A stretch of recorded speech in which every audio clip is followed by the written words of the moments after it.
ഇരിട്ടി കാക്കയങ്ങാട് പന്നിക്ക് വെച്ച കെണിയിൽ പുലി കുടുങ്ങി. പുലിയെ വയനാട്ടിൽ നിന്നും ഡോക്ടർ അജേഷിന്റെ നേതൃത്വത്തിലുള്ള വെറ്റിനറി സംഘം മയക്കുവെടിവെച്ചു.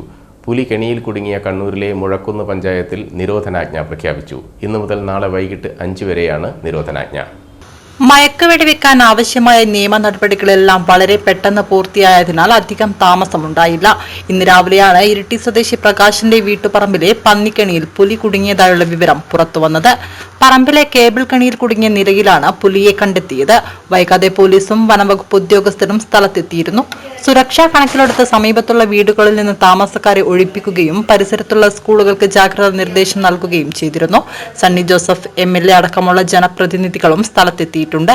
ഇവിടെ നിന്നും 6 കിലോമീറ്റർ മാറിയാണ് 6ഓളം വന്യജീവി സങ്കേതമുള്ളത്. അവിടെ നിന്നാണോ പുലി ഇവിടേക്ക് എത്തിപ്പെട്ടതെന്ന് സംശയമുണ്ട്. ആദ്യമായാണ് പ്രദേശത്ത് വന്യജീവി വരുന്നതെന്ന് നാട്ടുകാർ പറയുന്നു. കെണിയിൽ കുടുങ്ങിക്കിടക്കുന്ന സാഹചര്യമായതുകൊണ്ട് തന്നെ പുലിയെ മയക്കുവെടി വെക്കാൻ ബുദ്ധിമുട്ടുണ്ടായില്ല എന്നാണ് വിവരം.